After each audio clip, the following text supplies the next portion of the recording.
Hello hi dear student, welcome back to my channel home science की पाठशाला। आज का जो टॉपिक है वो है पोषण विज्ञान। ठीक है, पोषण विज्ञान है क्या, तो हम यहाँ पे देखेंगे पोषण विज्ञान यानी फूड एंड न्यूट्रिशन। पोषण विज्ञान दो शब्दों से मिलकर बना है। किस किस से? पोषण से और विज्ञान से। ठीक है, पोषण विज्ञान दो शब्दों से मिलकर बना है, पोषण और विज्ञान।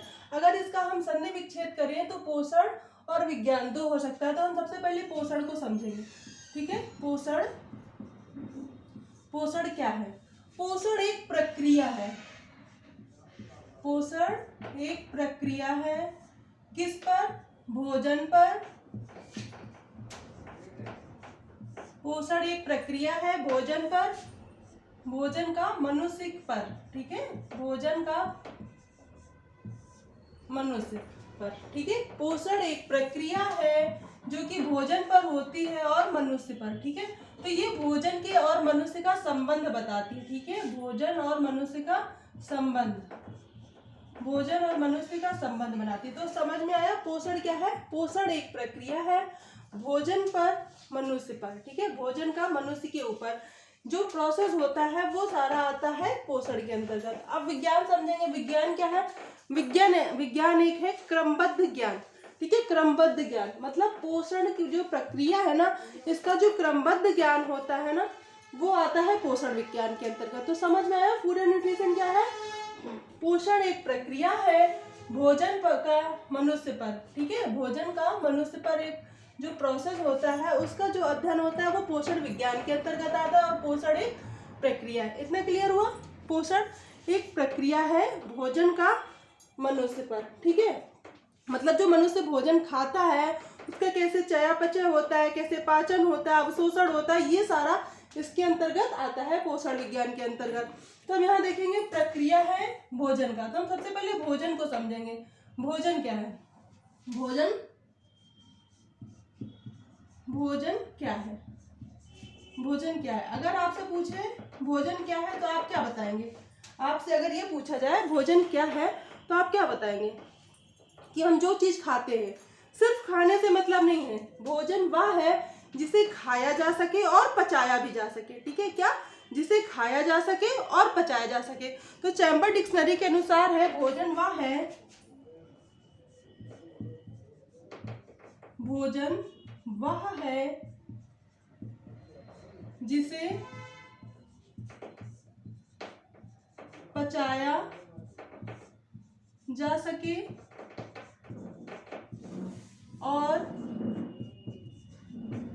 यह वृद्धि में प्रोन्नति करता है। ठीक है, प्रोन्नति करता है। ये परिभाषा किसने दी है? भोजन वह है जिसे पचाया जा सके और वह वृद्धि में प्रोन्नति करता है। ठीक है, जो व्यक्ति खाता है। ठीक है, यहाँ पे एक चीज और जोड़िए, जो व्यक्ति खाता है उसकी वृद्धि में प्रोन्नति करता है। ठीक है, उसकी वृद्धि में यह प्रोन्नति करता है। भोजन वह है जिसे पचाया जा सके और जो व्यक्ति उसे खाता है उसकी वृद्धि में प्रोन्नति करता है, वह होता है भोजन। ठीक है, तो भोजन, ये परिभाषा किसने दी है? चैम्बर डिक्शनरी ने। ये क्वेश्चन पूछा जा सकता है। चैम्बर डिक्शनरी के अनुसार ये कोटेशन दे दिया जाएगा और ये लिखा जाएगा कि इसने किसने कहा है। ठीक है, तो चैम्बर डिक्शनरी के अनुसार, चैम्बर डिक्शनरी के अनुसार वह है भोजन जिसे पचाया जा सके और वह जो व्यक्ति उसे खाता है, जो व्यक्ति उसे खाता है उसकी वृद्धि में प्रोन्नति करता है। तो भोजन का मतलब समझ में आ गया। तो पोषण एक प्रक्रिया है भोजन पर। भोजन क्या है? जिसे हम खाते हैं, पचाते हैं और वह जो व्यक्ति उसे खाता है उसकी वृद्धि में प्रोन्नत करता है। इतना समझ में आया? अब आगे देखते हैं।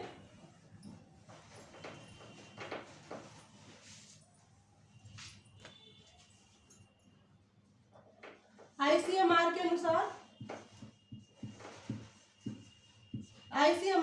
के अनुसार है पोषण भोजन पोषक तत्वों, पोषण भोजन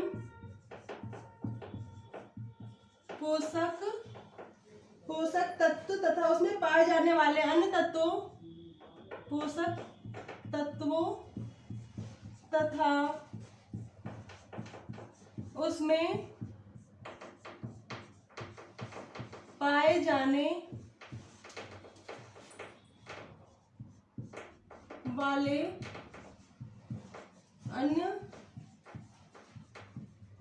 अन्य तत्वों के कार्य, उनके संबंध,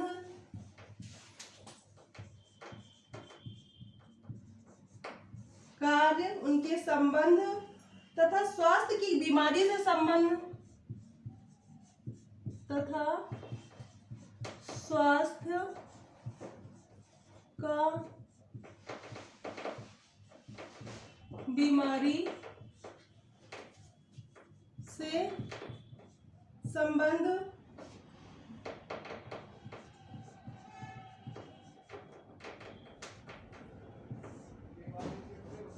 संतुलन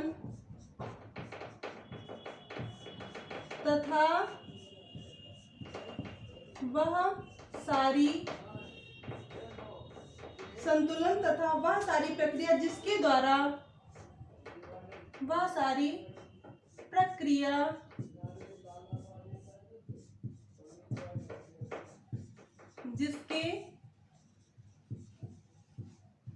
जिसके द्वारा जीव भोजन लेते हैं,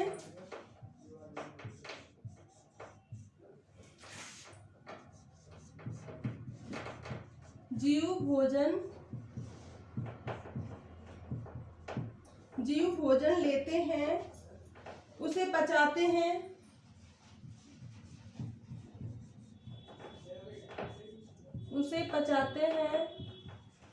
जीव भोजन लेते हैं, पचाते हैं, अवशोषित करते हैं,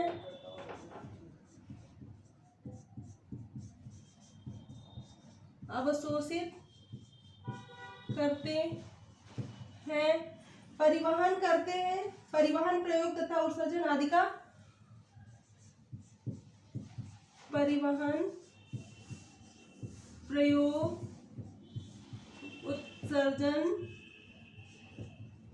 उत्सर्जन आदि का विज्ञान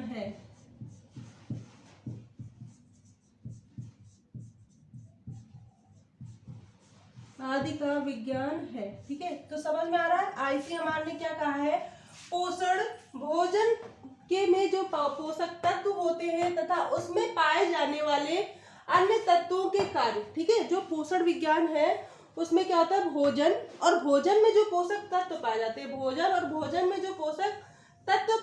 तथा उसमें पाए जाने वाले अन्य तत्व, पोषक तत्वों के अलावा भी जो भोजन में तत्व पाए जाते हैं उनके संबंध में तथा स्वास्थ्य का बीमारी से संबंध।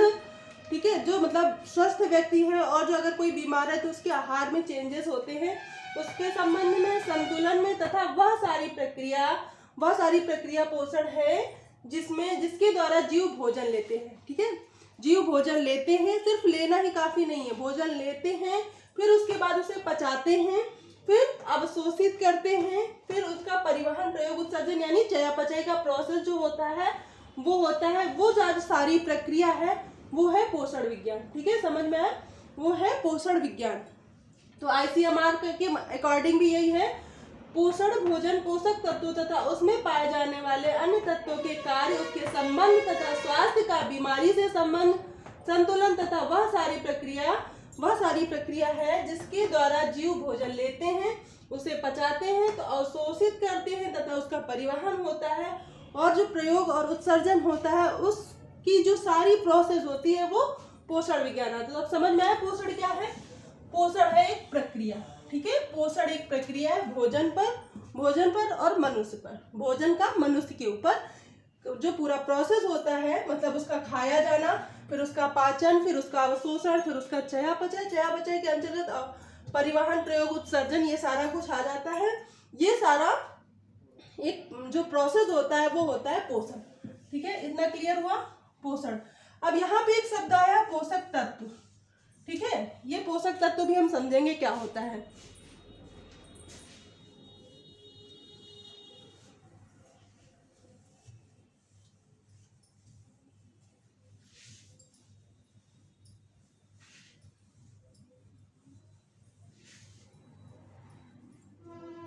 हम इसलिए पोषण जो विज्ञान है ना, पोषण विज्ञान को एक शब्द दे सकते हैं, क्या है पोषण विज्ञान का जो अर्थ है एक्ट और प्रोसेस, यहाँ पे एक शब्द इसे दे सकते हैं एक्ट और प्रोसेस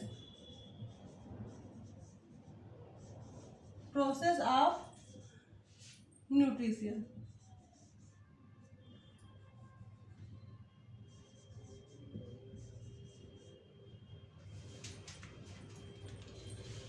न्यूट्रिशन नहीं होगा, नर्सिंग होगा।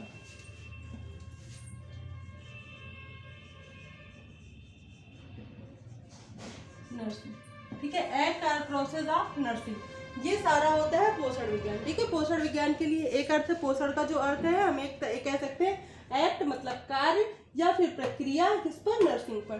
ठीक है, मतलब जो भोजन का जो पूरा चयापचय पाचन अवशोषण हो रहा है वो सारा इसके अंतर्गत आ गया, तो हम एक शब्द देंगे पोषण के लिए। ठीक है, एक्ट और प्रोसेस ऑफ नर्सिंग। अब हम समझेंगे पोषक तत्व।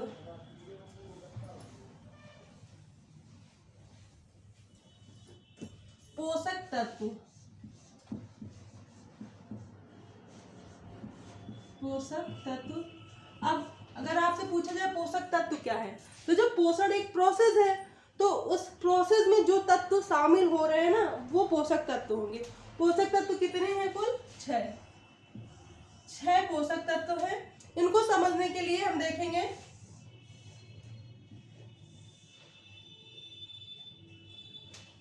तीन तरीके से हम कर सकते हैं। ठीक है, एक होते हैं ऊर्जादायक,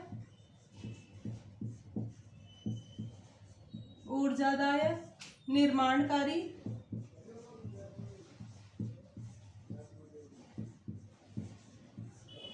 आंतरिक क्रियाओं का नियंत्रण करने वाले, आंतरिक क्रियाओं का नियंत्रण करने वाले। ठीक है, 3 टाइप के होते हैं पोषक तत्व। कौन कौन से? कुछ ऊर्जादायक होते हैं, निर्माणकारी होते हैं, आंतरिक क्रिया वाले होते हैं। तो सबसे पहले देखेंगे ऊर्जादायक कौन से होते हैं। ऊर्जादायक होता है कार्बोहाइड्रेट, कार्बोहाइड्रेट को कार्बोज भी बोलते हैं, तो हम कार्बोज लिख दे रहे हैं। ठीक है, और ऊर्जादायक और कौन सा होता है? वसा यानी कि फैट। ठीक है, फैट, कार्बोज, वसा। और एक होता है ऊर्जादायक और वो निर्माणकारी ज्यादा होता है, उससे ऊर्जा भी मिलती है। निर्माणकारी के अंतर्गत आता है प्रोटीन, अगर ये इसका मेन काम होता है निर्माण करना। ठीक है, इसका मेन कार्य होता है निर्माण करना। तो 3 हो गए ऊर्जादायक और निर्माणकारी के अंतर्गत। ऊर्जादायक में हो गए कार्बोज और वसा। ठीक है, प्रोटीन निर्माणकारी के अंतर्गत आता है। ठीक है, अब हम देखेंगे आंतरिक क्रियाओं का नियंत्रण करने वाले। तो सबसे पहले हम देखेंगे ये जो 3 है ना, ये मैक्रो न्यूट्रिएंट्स है। न्यूट्रिएंट्स भी 2 प्रकार के होते हैं, एक मैक्रो और माइक्रो। मैक्रो शब्द का अर्थ होता है बड़ा, माइक्रो का अर्थ होता है सूक्ष्म एवं विस्तृत। ठीक है, तो जो सूक्ष्म तत्व होते हैं ये सूक्ष्म तत्व है और ये विस्तृत तत्व है। तो इसके अंतर्गत आता है कार्बोहाइड्रेट,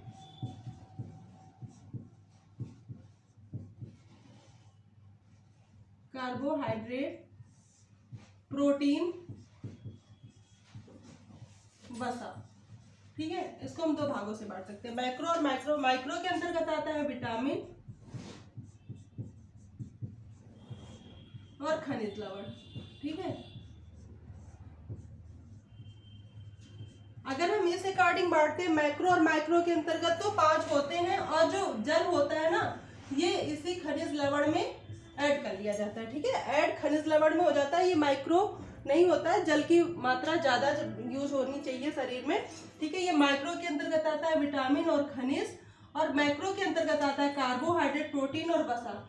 जल कहीं कहीं पे खनिज लवण में जोड़ लिया जाता है, पर जल एक अपना अलग पोषक तत्व होगा। ठीक है, तो अब हम समझेंगे ये मैक्रो है। ठीक है, अब माइक्रो को हम इधर से डिवाइड करेंगे। अब देखेंगे जो ऊर्जादायक है वो तो हो गया, निर्माणकारी हो गए। अब आंतरिक क्रियाओं का नियंत्रण करने वाले होते हैं विटामिन विटामिन, खनिज लवण यानी मिनरल्स, खनिज लवण, और पानी यानी जल। ठीक है, तो इतना समझ में है। पोषक तत्व कितने? 6। ऊर्जादायक होते हैं पोषक तत्व, निर्माणकारी होते हैं, आंतरिक क्रियाओं का नियंत्रण करते हैं। ठीक है, और ऊर्जादायक के अंतर्गत आता है कार्बोज और वसा, निर्माणकारी के अंतर्गत आता है प्रोटीन, और आंतरिक क्रियाओं का नियंत्रण करने के अंतर्गत आता है विटामिन, खनिज लवण और जल। ठीक है, तो इतना क्लियर हुआ पोषक तत्व कितने होते हैं? 6। अब इसमें हम देखते हैं ऊर्जादायक अगर है उससे कितनी ऊर्जा मिल रही है। ये जो विटामिन है, खनिज लवण है, ये और जल है, ये हमें ऊर्जा नहीं देते हैं। ठीक है, ये हमें ऊर्जा नहीं देते, इनसे हमें ऊर्जा मतलब कैलोरी नहीं मिलती है, 0 कैलोरी मिलती है। कितनी मिलती है? 0 कैलोरी। इनसे हमें 0 कैलोरी मिलती है, पर इनकी जो जरूरत हमारे शरीर में होती है थोड़ी मात्रा में होती है, पर अगर इसकी कमी हो जाए या अधिकता हो जाए तो इसका अगर डिसबैलेंस होता है थोड़ा बहुत, तो हमारे शरीर में विषाक्तता हो जाती है। ठीक है, क्या होती है? विषाक्तता। इसकी कमी से विषाक्तता होती है। प्रोटीन, खनिज लवण, खनिज की कमी से। ठीक है, प्रोटीन नहीं, विटामिन और खनिज लवण की अगर कमी हो जाती है तो हमारे शरीर में विषाक्तता हो जाती है। और अगर कार्बोहाइड्रेट, प्रोटीन और वसा का हमारे भोजन में कमी हो रही है तो कुपोषित हो जाएंगे। ठीक है, कुपोषित हो जाते हैं। इतना क्लियर हुआ?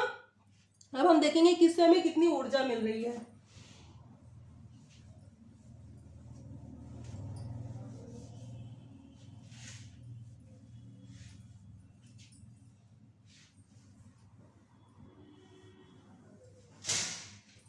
हमें किससे कितनी ऊर्जा मिल रही है? तो सबसे पहले देखेंगे प्रोटीन, ये निर्माणकारी पोषक तत्व है। प्रोटीन, कार्बोज,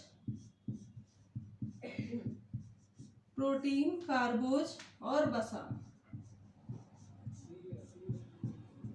प्रोटीन से हमें 4.2 कैलोरी मिलती है, कैलोरी। कार्बोज से हमें मिलता है 4.2,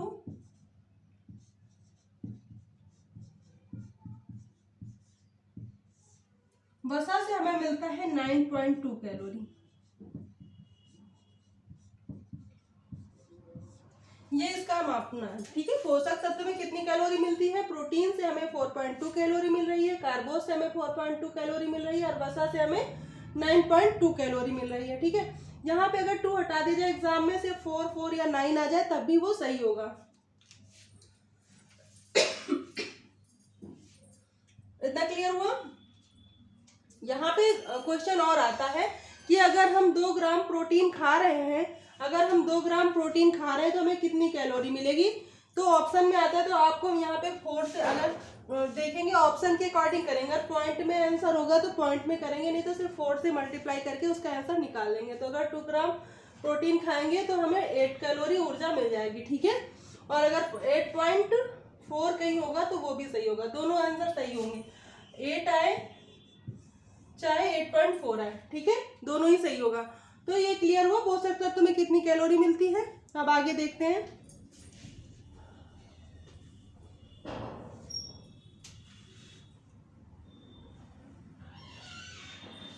पोषण कितने प्रकार का होता है वो हम देखेंगे। पोषण कितने प्रकार का होता है? 2 प्रकार का होता है, एक सुपोषण होता है, कुपोषण होता है।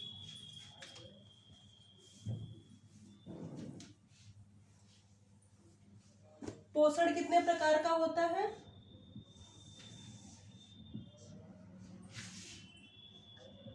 सुपोषण, और कुपोषण।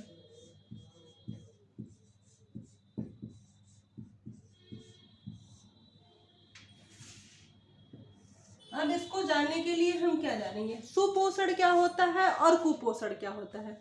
सुपोषण अर्थात अच्छा पोषण, कुपोषण अर्थात खराब पोषण। ठीक है, तो कार्य, लिंग और आयु के अनुसार अगर किसी व्यक्ति जिस हिसाब से कार्य कर रहा है, कार्य, उसका लिंग, उसकी आयु के अनुसार मतलब कार्य लिंग आयु के अनुसार शारीरिक स्थिति का जो सही से सुपोषण है, ठीक है, के अनुसार कार्य लिंग आयु के अनुसार जो सुव्यवस्थित भोजन है वो सुपोषण है, सुपोषण है, ठीक है। और अगर कार्य लिंग और आयु के अनुसार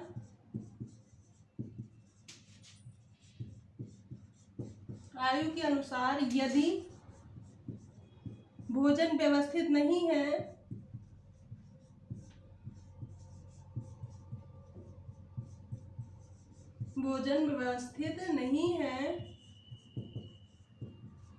तो वह कुपोषण है, ठीक है, वह कुपोषण है। समझ में? सुपोषण और कुपोषण। सुपोषण कार्य लिंग आयु के अनुसार, यहाँ पे समझना यह है कार्य लिंग आयु के अनुसार मतलब क्या है। देखो हर मनुष्य का कार्य अलग होता है। कुछ होते हैं मध्यम वर्गीय होते हैं, ठीक है, उनका जो मतलब जो कार्य होता है वो मध्यम कार्य करते हैं। कुछ होता है अधिक शारीरिक क्षमता वाला कार्य करते हैं। कुछ होते हैं मेंटल वर्क ज्यादा करते हैं।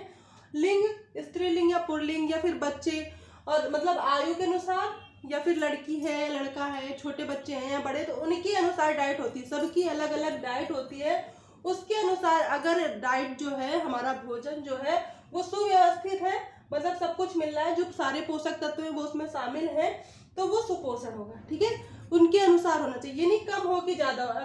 अगर शारीरिक वर्क लोग कम कर रहे हैं, उन्हें ज्यादा कार्बोहाइड्रेट दे देंगे तो नुकसान करेगा, ठीक है।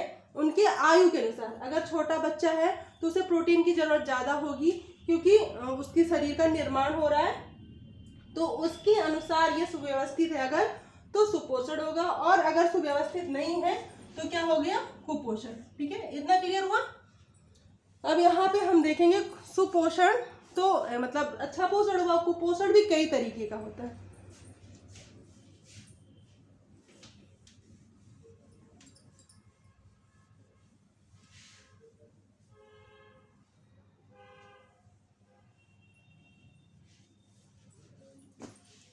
कुपोषण के कई तरीके का होता है, जो मतलब पहले कुपोषण लिखते हैं। कुपोषण कई तरीके का होता है। कौन कौन सा?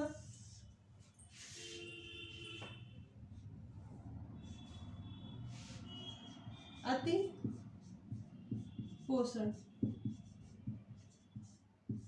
अति पोषण, ठीक है। एक हुआ अति पोषण, दूसरा हुआ अल्प पोषण,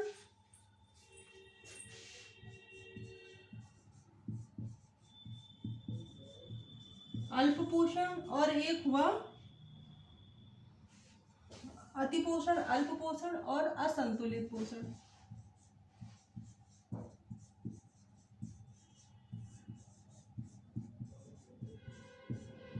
असंतुलित पोषण, ठीक है। और ये किनकी बेस पे? अति पोषण में क्या होता है, कोई भी व्यक्ति जो चीज खाता है वो अधिकता से अधिक जो पोषक तत्व होते हैं उनको अधिक शामिल कर लेता है अपनी डाइट में। अल्प पोषण में क्या होता है, इसमें कम होता है, ठीक है। पोषक तत्व कम होते हैं, इसमें पोषक तत्व ज्यादा ले लेते हैं, और इसमें असंतुलित रहता है। इसमें पोषक तत्व असंतुलित रहता है, ठीक। कोई चीज ज्यादा हो जाएगी, कोई चीज कम हो जाएगी, ठीक है। और इसमें क्या होगा, अल्प पोषण में ये गरीबों को होता है ज्यादातर। जो गरीब तबके के लोग होते हैं उनके अंदर अल्प पोषण देखने को मिलता है, ठीक है। और अति पोषण मिलता है ज्यादातर धनी वर्ग के अंतर्गत। उन्हें क्या है, वो हाई मात्रा में कैलोरी ले लेते हैं, जो कि उनकी आयु के अनुसार ज्यादा होती है, इसीलिए तो कुपोषण का उनकी आयु के अनुसार ज्यादा हो रही है, ठीक है। तो वो अति पोषण में क्या होता है, वो ज्यादा ले लेते हैं। अल्प पोषण में होता है पोषक तत्व जो है वो कम रहता है, असंतुलित में रहता है, कोई चीज कम और कोई चीज ज्यादा, ठीक है। कोई चीज कम ले रहे हैं, कोई जितनी आयु, लिंग और कार्य के अनुसार जरूरत होती है, उसमें कोई चीज़ ज़्यादा हो जाती है, कोई चीज़ कम हो जाती है, तो वो असंतुलित हो जाता है। ठीक है, जैसे विभिन्न प्रकार के रोग होते हैं, वो तो अलग अलग चीज में अलग अलग पढ़ेंगे। ठीक है, तो इतना क्लियर हुआ। इसमें जो ये कुपोषण होता है ना, इसकी दो दशाएं होती हैं। एक होता है मात्रात्मक, एक होता है मात्रात्मक होता है, और एक होता है गुणात्मक।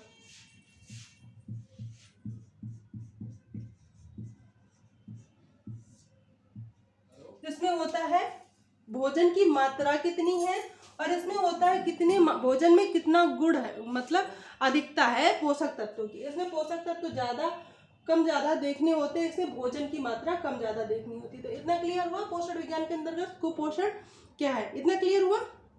ठीक है, अब आगे जब हम कार्बोहाइड्रेट, प्रोटीन, विटामिन, इसमें सब में अलग अलग चीजें, सारी चीजें बताएंगे। ठीक है, तो इतना क्लियर हुआ। Thanks for watching my video. अगर ये वीडियो पसंद आई हो तो प्लीज़ वीडियो को लाइक करिए, शेयर करिए, चैनल को सब्सक्राइब करना बिल्कुल ना भूलें। और कोई भी चीज़ अगर ना समझ में आई हो तो आप कमेंट सेक्शन में पूछ सकते हैं। तो थैंक्स।